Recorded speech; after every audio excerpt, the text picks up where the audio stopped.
Tianbao Fu Yao Lu. Chapter 185. Finding a new location. Li Jinglong, back to the 6 artifacts. The rest of them looked it over for a moment, before Atai said, "The 4th one falls to me. I'll ask around in detail." Li Jinglong asked Hung Jun, "Where were you born?" Hung Jun shook his head and said, "I dreamed that in Hangzhou, my dad and Xia Yu were standing under the eaves of a house, talking as the rain fell outside." Lu Su piped up, "That wasn't when you were born." "What about using dreams?" Hung Jun asked. Lu Su shook his head. "You were too little then to remember the past, especially when you were born. There's no way to determine when that time was." "Maybe the Kun God and Qing Xiang will know," Hung Jun said. "Should we ask the 2 of them when we see them again?" "Then, what remains is just these 2, Li Jinglong said. "According to our hypotheses, they might be here." And saying that, Li Jinglong turned the river symbol towards Qinghai. "Were you born in Qinghai?" Lu Su asked. Hung Jun shook his head. "My dad seems to have never gone to Qinghai before." Suddenly, Qiu Yangxi asked, "Then, this brother who will transform into a dragon, were you previously a carp in the Yellow River, or a carp in the Huai River? Or a Changjiang carp? Or a Dongting Lake carp?" "Everyone." Hung Jun's mouth twitched.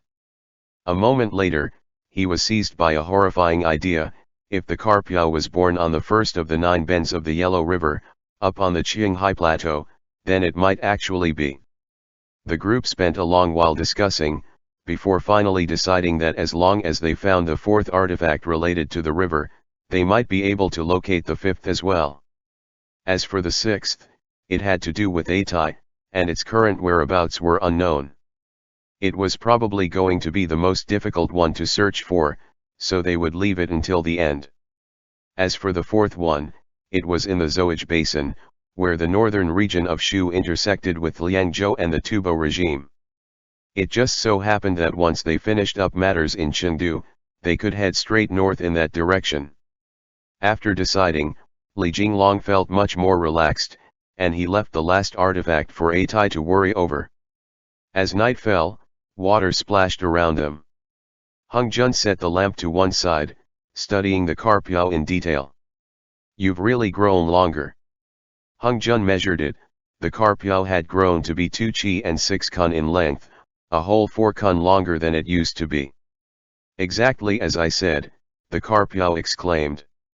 "Don't disturb me when I'm practicing cleansing my mind. I'm going to grow my horns out next." The carp Yao was beside itself with glee. Hung Jun began to chuckle, and he stroked its fish head, saying, "You finally also managed to make it through." "How long are dragons?" the carp Yao asked. "I've grown a whole 4 kun in the span of a mere 10 days. Hung Jun said, "Jiao are 7 or 8 zhang in length, so dragons are probably 12 or 13 zhang in length, approximately.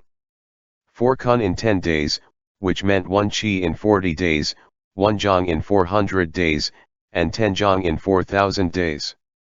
Just from thinking about it, the carp Yao was ecstatic. It shouted, "In another 15 years, I'll be as long as a dragon." "Wait.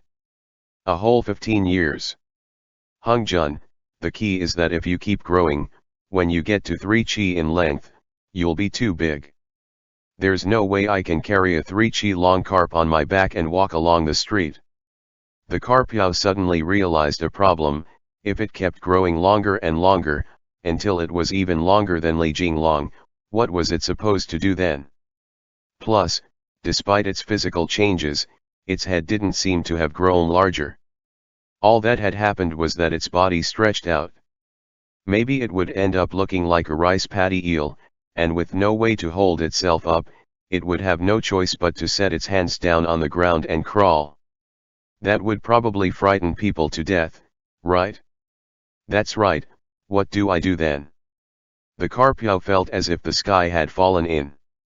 The aquatic tribe had always had an unwritten rule: Kun looked down on whales, and whales looked down on sharks, those in the ocean looked down on those in the rivers, and of those in the rivers, snakehead fish and black carps were the most aristocratic. Those that ate grass looked down on those that ate mud, just like how grass carp looked down on common carp looked down on crucian carp looked down on rice paddy eels looked down on mudfish, and so on. Their hierarchy was strict, and formed a chain of discontent of very obvious, separated layers. If the carp yao ended up looking just like a rice paddy eel, which it looked down on the most, what kind of humiliation would that be? But if it wanted to transform into a dragon, a short period of humiliation would be needed. For the heavens to bestow great responsibility on this fish required it to first struggle with its own heart and mind. Hung Jun said, "Think about it. If you become a dragon, no one else will be able to look down on you. What is temporary humiliation in the face of that?" When the carp yao thought about it, it saw the logic there. Even Li Jinglong and such characters, who had such big shots helping him out again and again, also had times where he had been tossed out into the street. It decided on the spot that it would use Li Jinglong as an example to properly cultivate. For several days, the Changjiang in the summer was drenched with a torrential storm. The group got a rare chance to experience multiple days of unpressured life. Qiu Yangxi's body gradually recovered, while Hung Jun and Li Jinglong stayed night and day with each other, deepening their ties with one another, sticking to each other inseparably. As long as one was around, it was guaranteed that the other one would be nearby. They would either be hand in hand, or one would be sitting on the other. Either way, they had a never-ending amount of things to tell each other, and everyone who looked on felt their teeth ache at the sight. So lovey-dovey all day long, Morajin was torn between laughing and crying. After the storm cleared, Ashinakayang and Morajin stood at the gunwale of the ship. Li Jinglong and Hung Jun sat, their shoulders touching, at the back of the deck, looking out at the green mountains on either bank fading into the distance. Ashinakayang sighed. Why can't I live this kind of life too? I've truly been given a hard lot in life." Morajin glanced at Hung Jun and Li Jinglong, saying, "Li Jinglong was the one to give Hung Jun his hanpo, so there's no point in dreaming on. When will you make yourself one as well?" Ashinakayang replied, "I wanted to, but I have to get a chance to do so first." When Morajin turned his head, he saw that Lu Su had climbed on deck to get some fresh air, so he turned and went over, leaving Ashinakayang behind all alone without a second thought. Ashinakayang. Li Jinglong and Hung Jun were leaning up against each other, and Li Jinglong said, "There's a lot to play with and to eat in Chengdu, and I have a lot of old friends there. You'll definitely like it." Amidst the chaos of the war, a large number of literati and poets had left Chang'an, fleeing into the Shu region. Hung Jun, however, was still worried over their old friends Li Guinian and Li Bai, and only after asking about them did he learn that they had in fact left the capital alongside the crown prince and the emperor.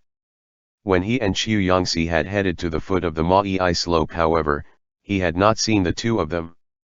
But with Li Bai's skills and Li Guinian's magic, they were probably not in any danger. "What kind of a person is the crown prince?" Hung Jun suddenly asked.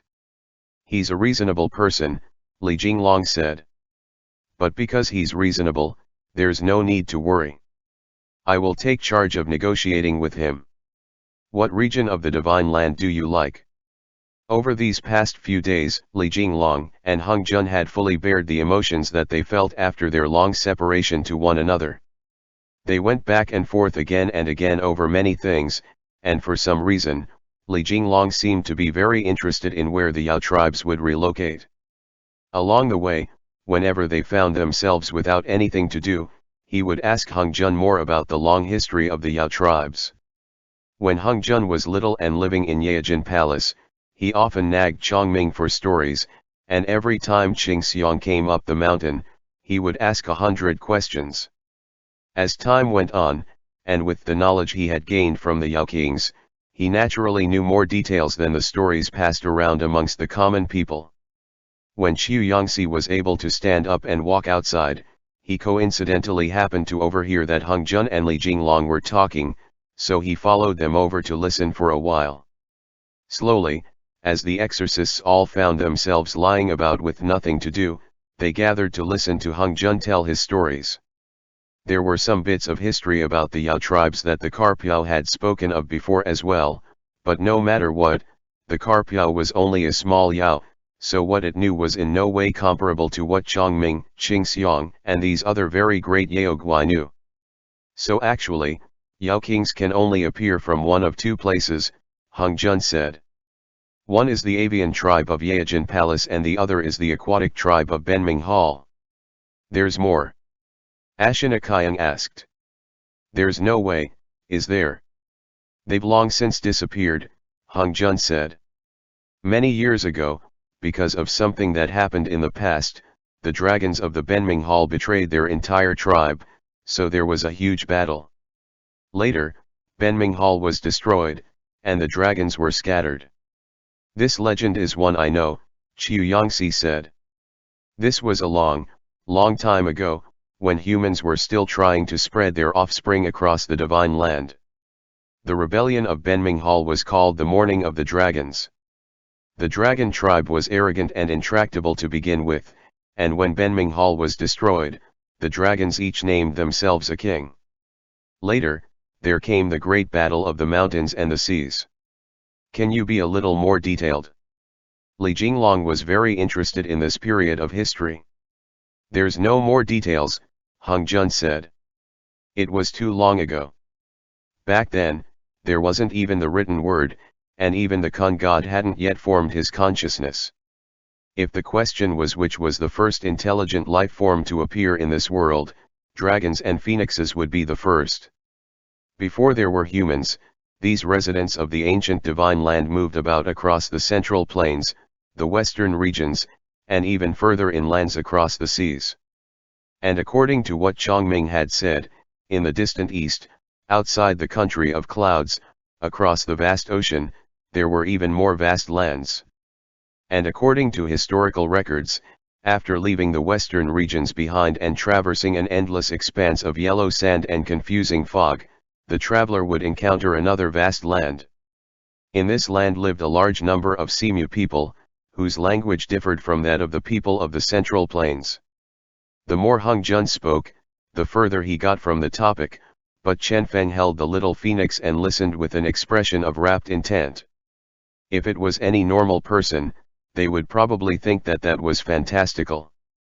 Chen Feng, however, was still young, and he had even witnessed Li Jinglong expel Mara with his own eyes, so no matter what Hung Jun said, he thought of it as fact.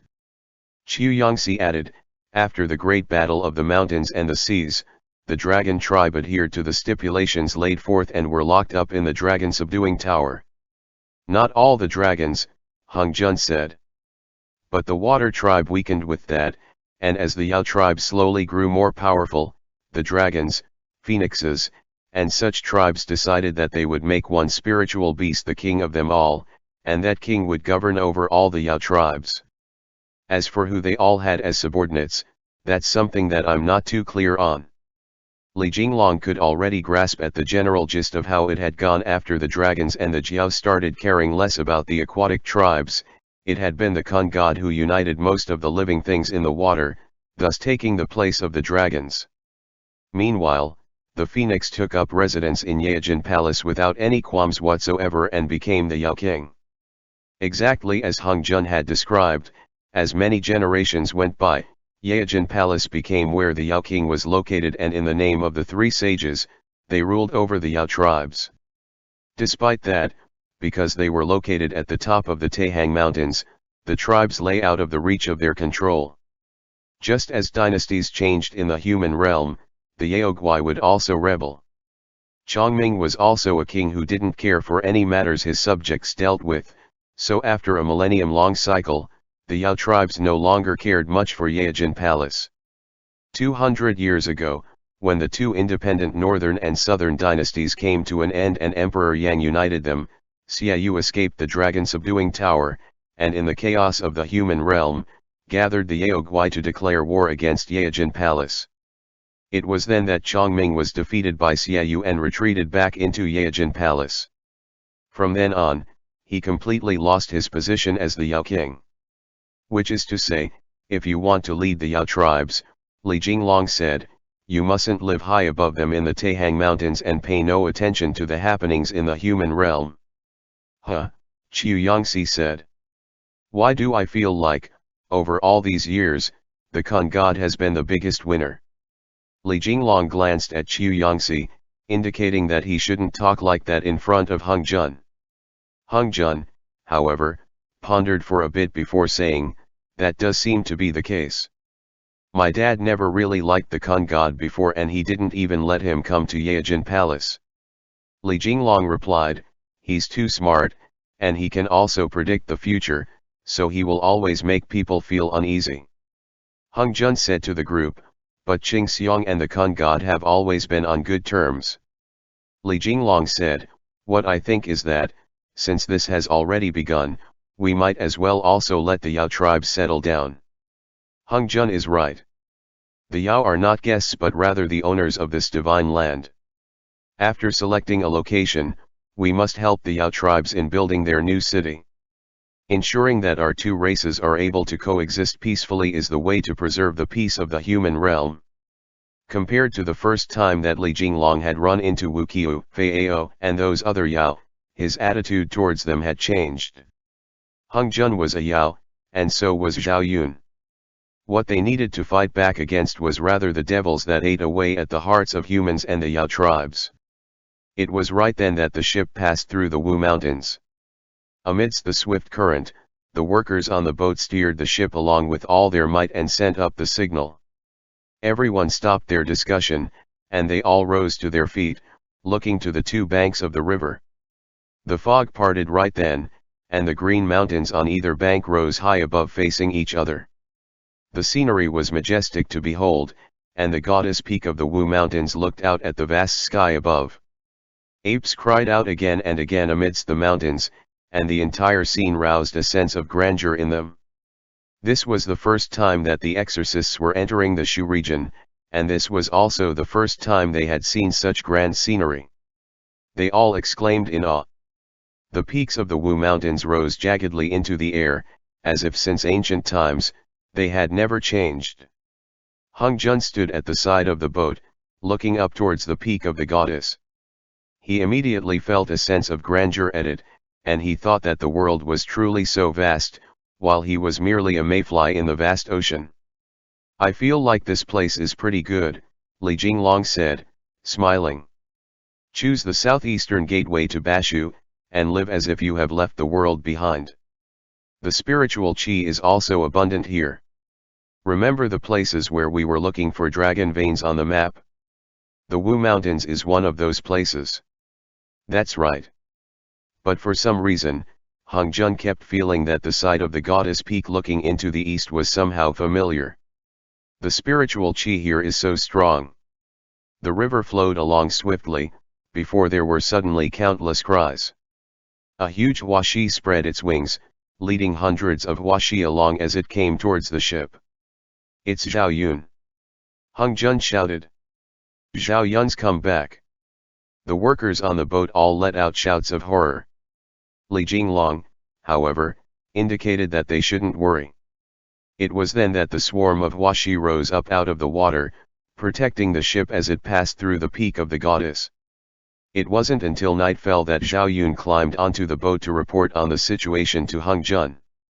The exorcists had entered the Shu region at this time, and the lands of Bashu hadn't seen a war for a long time. It looked like a fairy tale realm, while the central plains were still awash with the fires of war. Though An Lushan had already been executed, his rebels were still continuing. Shi Siming had been left behind to lead the armies, and he was still heading on the road towards the Hang Pass. Geshu Han had died, so Guo Suiyi and Shi Siming had fought. It was only then that Guo Suiyi had learned that Chang'an had fallen into danger, and he pulled his troops back to assist, but the court was at that time moving the capital to Lingwu, with the crown prince watching over the nation. Li Longji fled towards the Shu region, and for a time, the Tang troops and the rebels found themselves in a deadlock, neither side able to advance. Shi Siming then went forth to seek out An Lushan. As for the remnants of An Lushan's troops, they gathered around him and fled out of the Hang Pass. Based on their trajectory, they were probably... Wait. Li Jinglong instantly realized an issue. An Lushan hasn't died yet. He hasn't, Zhao Yun replied. What's going on? Everyone was stunned. The Kun god said, Zhao Yun relayed, that it is no longer An Lushan, but rather Xiaoyu. Xiaoyu had taken over An Lushan's physical body. It had completely discarded Yang Kuozhong's physical body in the Battle of Chang'an, so Xiaoyu had no choice but to place his Jiaohan in An Lushan's body and flee towards Luoyang. After entering Luoyang, he had gone in some unknown direction. It was then that Qing Xiang had sent out the members of the avian tribe, who were currently standing guard over the already ruined city. It's right there in Luoyang, Zhao Yun said to the group. The birds in the air can't figure out the whereabouts of it from above ground, so it has probably hidden underground. Lord Qing Xiang decided to keep his forces where they were for now. Once you all have gathered the 6 artifacts, he will then encircle and destroy it. Is Xiaoyu taking in devil qi? Li Jinglong asked. Zhao Yun shook his head, a hint of confusion in his gaze. No sign of this was seen. The Kun god said that this was because the devil seed had been heavily injured by the heart lamp, and for a short period of time, it no longer has the ability to gather up devil qi. But the devil seed will slowly heal, so he has asked everyone here to act as fast as they can. It was the same as Akalanatha's commands, so Li Jinglong nodded. Before they had a handle on completely getting rid of Xiaoyu, they couldn't risk acting rashly. If they accidentally startled it and Xiaoyu escaped the divine land, or if it fled far out to sea, there would be another storm of blood once the devil seed healed, and it returned. Yuan Kun had Qing Xiang lead his subordinates in watching over Xiaoyu's movements, scattering them across the various regions of the divine land. The Ghost King led his subordinates in seeking out the remnants of An Lushan forces, and if any were left, they were to be dealt with immediately. Yuan Kun then went through and sought out each of the Yaoguai that had once been controlled by An Lushan's devil qi and subdued them. After Hung Jun selected a new homeland for the Yaoguai, he would then let them come over. Lord Qing Xiang said, Zhao Yun explained, that if a location cannot be found, then it is also alright if we make Luoyang our capital. You mustn't. Everyone immediately protested, their faces paling. Luoyang, the capital of the Yaoguai, and Chang'an the capital of the humans, Zhao Yun said, his expression one of confusion. With the Taihang Mountains in the middle, each of us can take over half of the divine land. It's very logical, and everyone likes it. Why can't we do that? Li Jinglong. No way. Hung Jun rejected this proposal. Because I don't like Luoyang. Oh, Zhao Yun immediately nodded. Then where do you like? A place where the mountains are green and the waters run clear, Hung Jun explained, frowning. A place where the spiritual qi of the heavens and earth is bountiful. This red dust of the mortal world is so noisy that my heart is annoyed. That's true, Zhao Yun hurried to reply. Actually, I like those places a lot, too. The exorcists' backs were covered in cold sweat, and they thought that thankfully that had turned out well. A single I don't like from Hung Jun had eliminated the future where the Yao tribes took over the divine land, and it was more effective than coming up with a bunch of reasons. If they were to simply hand Luoyang over to the Yaoguai, there would be no way that Li Hung would agree, and that would result with weapons being drawn in the end. Hung Jun hadn't thought that the Yao kings would be so eager. In the beginning, he had gritted his teeth and agreed, but now he had to also do it quickly. Otherwise, after having just dealt with Xiaoyu, Qing Xiang might end up sticking around Luoyang and refusing to leave.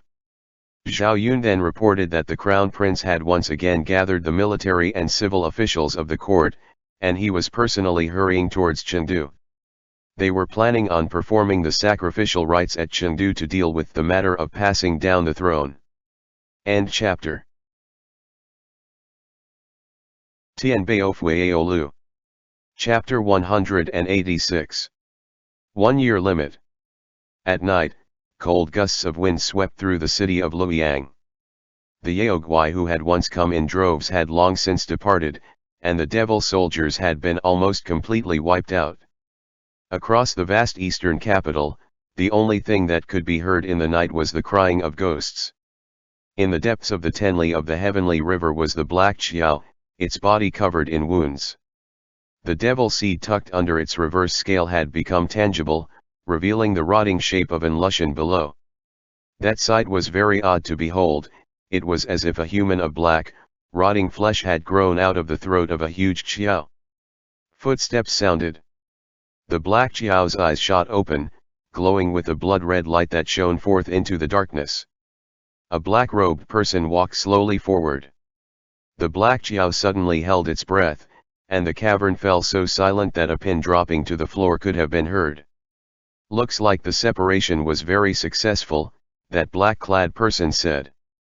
The Lushan in the black Qiao's reverse scale opened its mouth and chuckled coldly in a hoarse voice, as if it had seen through the black-clad person's intentions. This was truly unexpected. It was Lushan's voice that spoke, but with Yang Kuozhong's mannerisms. "What was unexpected?" the black-robed person asked mildly. "I never thought that in this moment, you would be the one to come forth and strike a deal with me," Xiaoyu said darkly. "How do you know that I am here to strike a deal? If it is not for a deal, then why have you come alone? State your conditions." The black-robed person was silent, before they looked up to meet Xiaoyu's eyes. Xiaoyu suddenly felt hazy, and two beams of white light shot out of the black-clad person's eyes, shining on the very center of Xiaoyu's forehead. Countless scenes flashed before Xiaoyu's eyes, before finally ending on the side of Luoyang blazing merrily with flames. "As expected, even you are unable to let go of this power." "I have no interest in the devil seed," the black-robed person said. "After we are finished, feel free to become a devil as you wish." Xiaoyu said darkly, "Mahamayuri has already gained a new life. As soon as Li Jinglong finds the 6 artifacts, you shall not have much of a chance at victory. Are you not also betting here?" The white light from the black-robed person's eyes vanished, and he continued slowly, "For you to have escaped to Luoyang and stopped in your northward journey, choosing to lick your wounds here instead of continuing is also simply a last bet of yours to see if I would come." Xiaoyu fell silent. "I shall deal with Li Jinglong," the black-robed man said darkly. "He shall never have the sword of wisdom. 1 year later, he will face you in battle with 5 artifacts. You can imagine what the outcome will be then." Xiaoyu let out a piercing laugh. After he finished, he said, "It's laughable that I thought I had planned for every possibility, only for me to fall into your schemes in the end. Ah well, ah well." As summer came to an end and autumn arrived, the leaves of the Shizhong region were still vividly green, without even the slightest hint of yellowing. After crossing the 3 gorges, the surface of the river was covered in a blanket of fog, and the air was humid. All day long, they smelled nothing else but the scent of green grass. The exorcists came ashore at Yuzhou City. Currently, Yuzhou had long since been filled with the officials, citizens, and families of those who had fled the Central Plains, and because the Tang troops had been going through and conducting investigations, the great city by the river was not very lively. Upon seeing Tang soldiers again, Hung Jun suddenly felt a sense of closeness with them, as if he had returned to the human realm from a strange other world.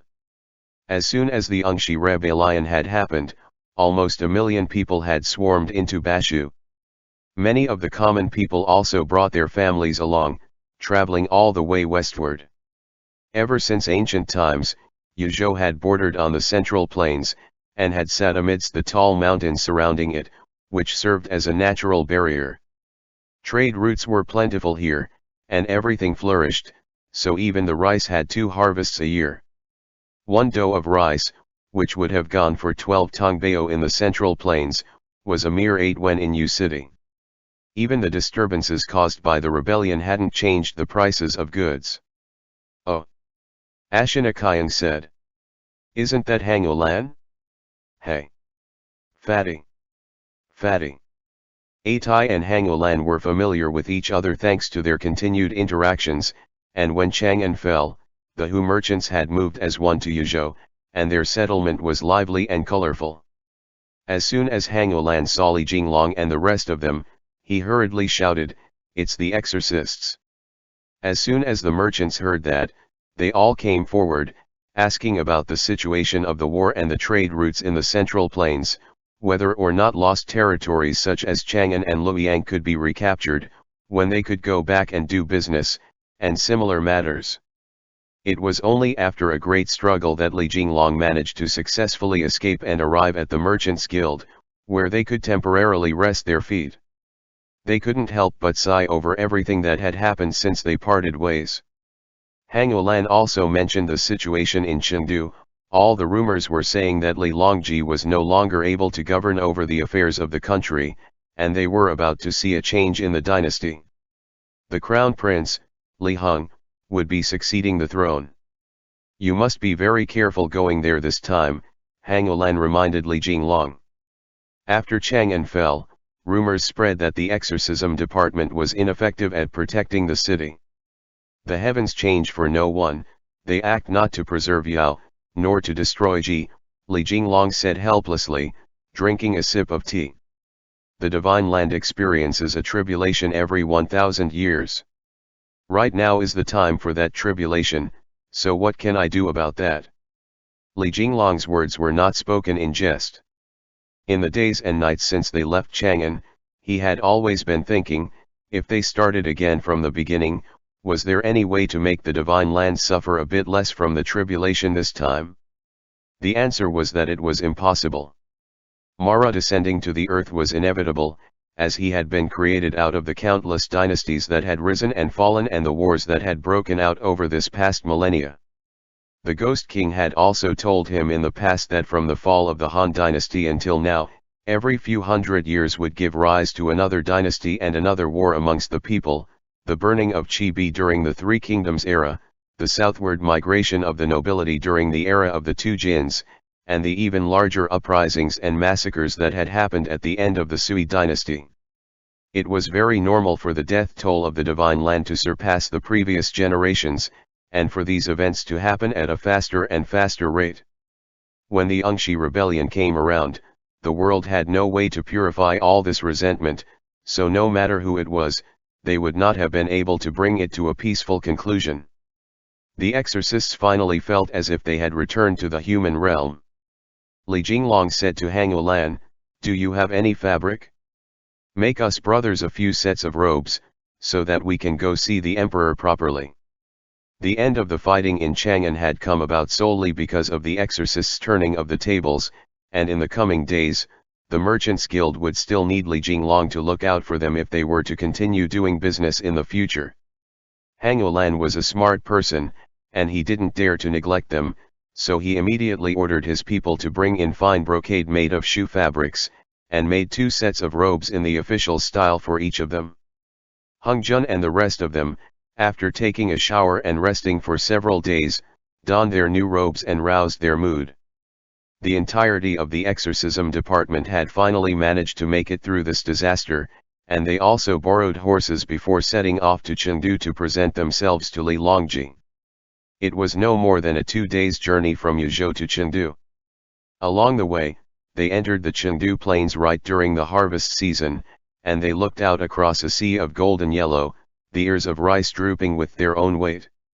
Compared to the sights from the mountainous city of Yuzhou, Chengdu was another landscape entirely. The 2,000-year-old ancient capital stood amidst the plains, ancient yet grand.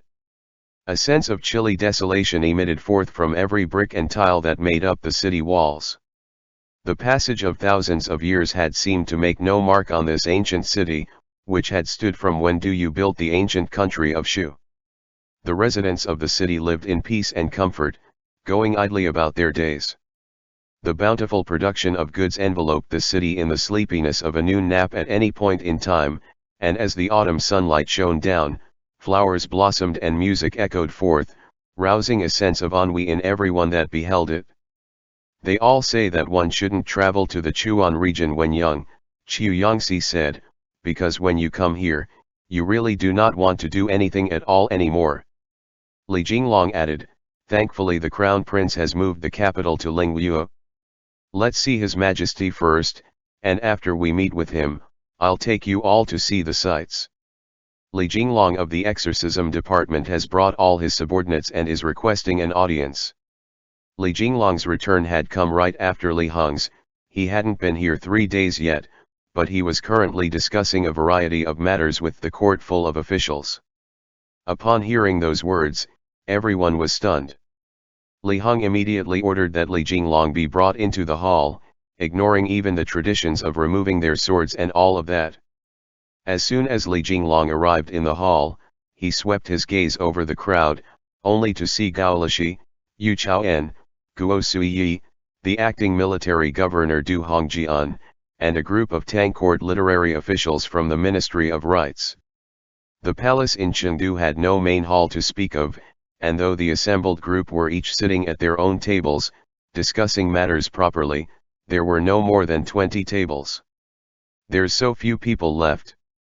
The first sentence that Li Jinglong spoke was an exclamation of his surprise.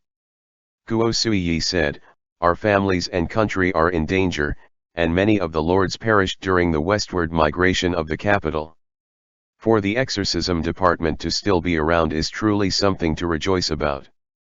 Guo Suiyi was a veteran statesman who had seen the rise of 3 dynasties, and though Li Jinglong had been given the title of Marquis of Yadan, even he did not dare to act rashly. He hurried to lead the group in bowing to the Crown Prince, Li Hong, as a gesture of respect. Li Hong said coldly, since you have returned, take your seat. The gathered officials all looked towards Li Jinglong and his group. After Li Jinglong sat down, the exorcists followed suit and sat down behind him. The officials had originally been discussing the matter of migrating the capital and inheriting the throne, but as soon as Li Jinglong came, Li Hong could hold back no longer, and he asked, how is Chang'an? How could it be? You ran off first, leaving us behind to clean up your mess, Li Jinglong thought, but he didn't show any of his emotions on his face. Instead, he passed on the Kun god's warning, that no humans could live in Chang'an and Luoyang for 3 years. Li Hong then asked Mo Rijin, is An Lushan dead? He's dead. He's not dead. Li Jinglong and Mo Rijin said respectively. Everyone. Li Jinglong and Mo Rijin exchanged a glance, before Li Jinglong said in the end, he's not dead. He fled back to Luoyang. And as he said that, he picked up his cup and drank some water, studying Li Hong's expression. Your exorcism department first said that An Lushan was a devil, Yu Chaoen couldn't resist speaking up, and had the entire city of people flee Chang'an to escape their destruction. After that last stand, however, An Lushan is still wandering leisurely outside, while Chang'an has been filled with a foul pestilence. How can you still have the face to come see His Majesty? Li Hong stopped Li Jinglong from replying by asking another question. How long will it take to get rid of Shi Siming? Li Jinglong replied, Shi Siming has no relation to Mara, and is therefore not under the jurisdiction of the exorcism department. We don't kill mortals. Li Hong instantly choked on his next words, and he said, you are a subject of my great Tang, but now, when the country is in danger, you refuse to lead your men out to do battle. How dare you? Li Jinglong. Are you trying to bargain with me right now? What is a devil? Yu Chaoen said, every word seemingly issuing forth from gritted teeth. What is a mortal? Aren't your words what decides that? Everyone has seen a devil, Li Jinglong shot back. How can it be up to me to decide that? Back then, retreating from Chang'an was something that my subordinates suggested, but did that not require His Majesty and His Highness to nod their heads in agreement? But now, you wish to pin this on me. Li Hong could sense that after Li Jinglong disappeared from the scene 2 years ago and reappeared now, he seemed to have become an entirely different person. Though he had often heard that Li Jinglong was a tough nut to crack and didn't spare anyone's feelings when he was feeling obstinate, daring to even butt heads with Li Hong's own father, the emperor. Now that he was faced with such a sight, Li Hong wished that he had stayed unconscious and not come to choke them with their own words. As for Lushan, Li Jinglong said darkly, since solving this issue has fallen on our shoulders, we naturally will bring this matter to a close.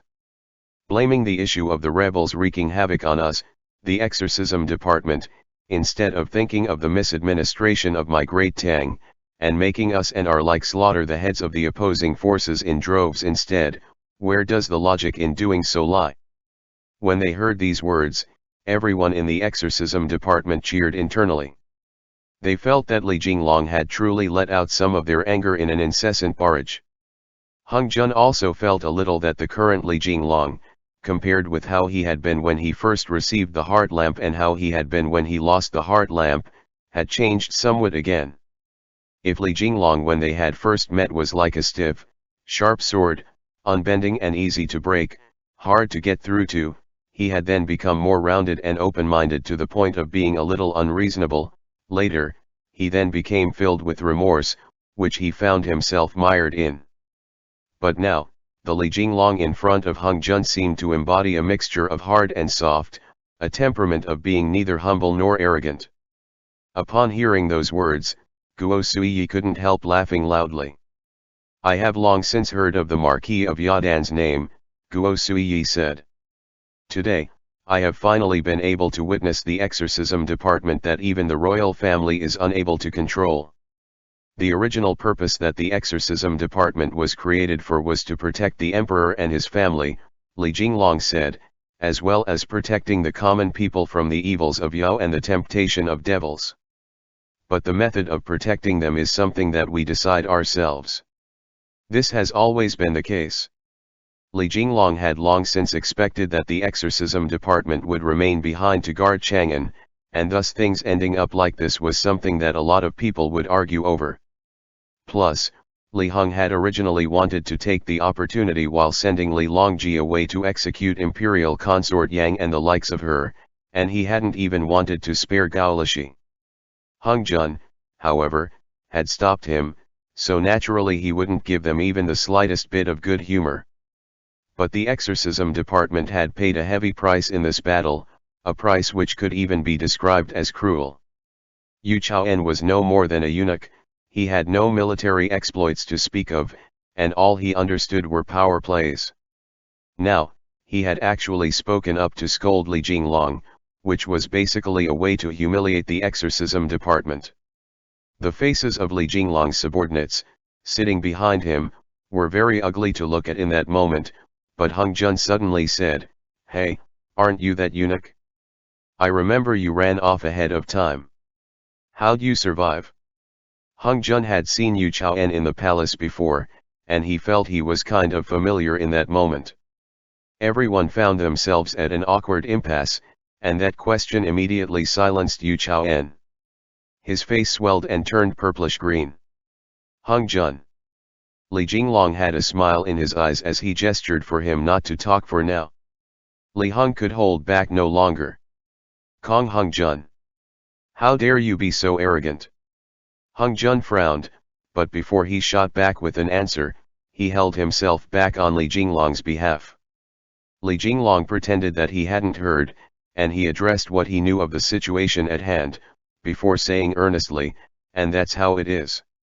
The news that Zhao Yun brought back had been brought by the birds. The birds were everywhere, and the news that they obtained was even more detailed than that of the Tang scouts. The positions of Shi Siming's troops, and Lushan's whereabouts, as well as the positions of many military units was something that even Li Hong didn't know about. Guo Suiyi frowned as he thought over it. He knew that all of this was within reason. In a few more days, Li Jinglong said, "I shall lead my subordinates forth to seek out the artifacts that will defeat our enemy, so I shall need to leave Chengdu then." Guo Suiyi asked, "How much time will be needed to completely destroy Lushan?" Li Jinglong looked towards the rest of them. "Is 1 year possible?" Li Jinglong asked his group of subordinates. Li Hong, Li Jinglong, you.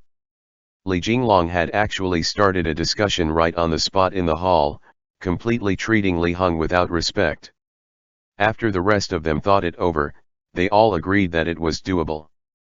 Li Jinglong then said to Guo Suiyi, "Then 1 year shall be the time limit."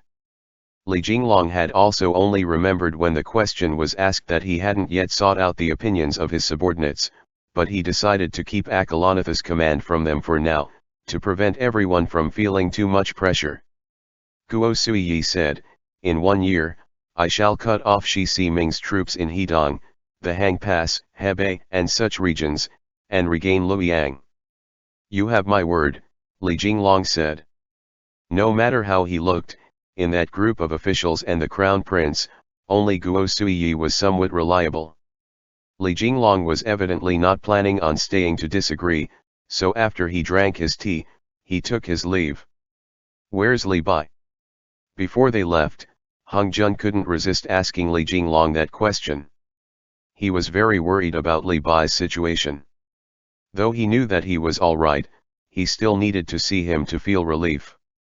Guo Suiyi heard, and he replied, "The Henan clerk, Du Zimei, is a poet, and he has a thatched cottage in the eastern part of Chengdu. Li Taibei often went there in the past, so I imagine he has frequented that place often in recent days." Hung Jun thanked Guo Suiyi, and the members of the exorcism department took their leave. For a time, the officials of the court discussed amongst themselves. Li Jinglong's unending series of points and his merciless mockery had dealt Li Heng a heavy blow, and he felt his anger boil up in his chest. What they had been discussing before didn't have the same luster now, so he ordered that the officials disperse. When Guo Suiyi received the latest military reports, he found that he had to head back immediately in order to make the preparations to target Shi Siming's army. End chapter.